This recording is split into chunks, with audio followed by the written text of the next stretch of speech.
This is as smart as I get, by the way. So I spend my life in jeans and t-shirt generally. So this suit has been a great friend for the last 10 years. And at one point, I will get rid of it. But in the last movie, or at least the last but one movie, you might remember that it said that you should always try to be yourself, unless you can be Batman. And this is by far my best disguise today. I'm going to talk a bit about strategy deployment, a small bit about strategy deployment, and I want to talk about the story of how we've taken that in our shared service organization.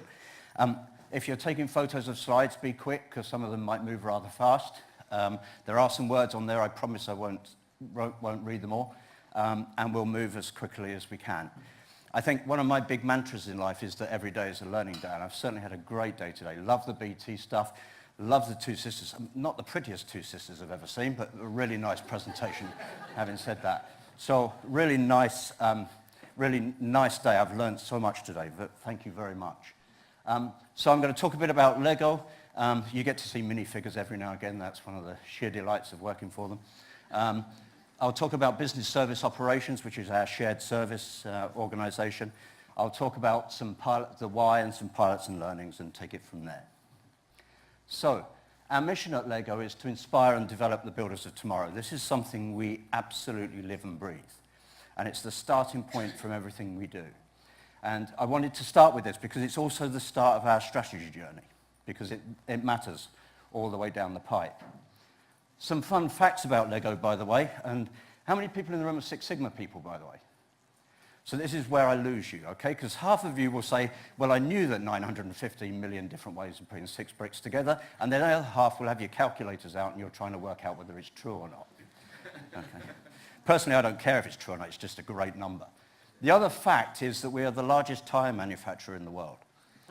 And actually, I had some great fun last week with the COO of Goodyear, who only make 150 million tires. I mean, piffling little company. So, although they do have 21 steps to their process and a whole bunch of different materials, we have one material and it takes about 3 seconds.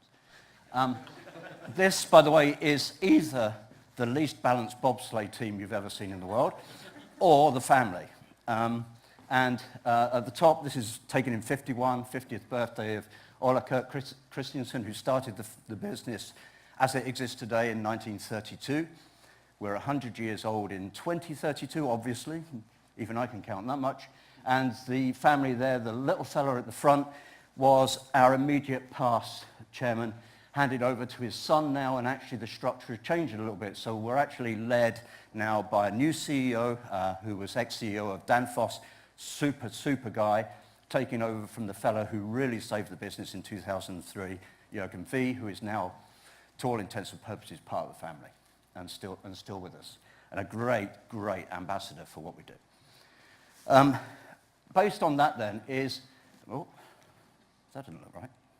That is right. Okay. Strategic priorities. Now, this will come as a massive shock to you, right? Because I bet nearly all of your businesses have exactly the same strategic priorities. Right? Expand global dominant presence.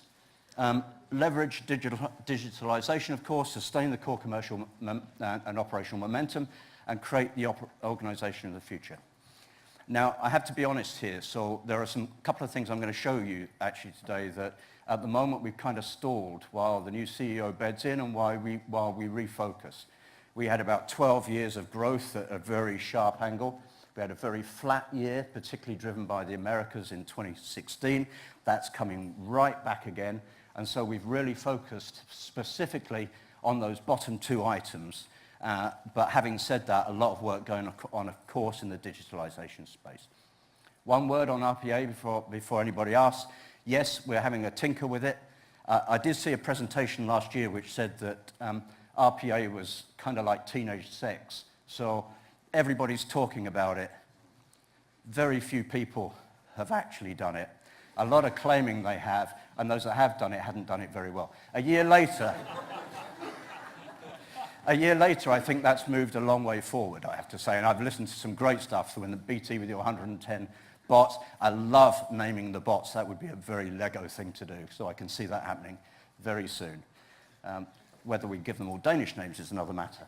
Maybe we name them after fish or something. With our new leader, then, we've been much more focused.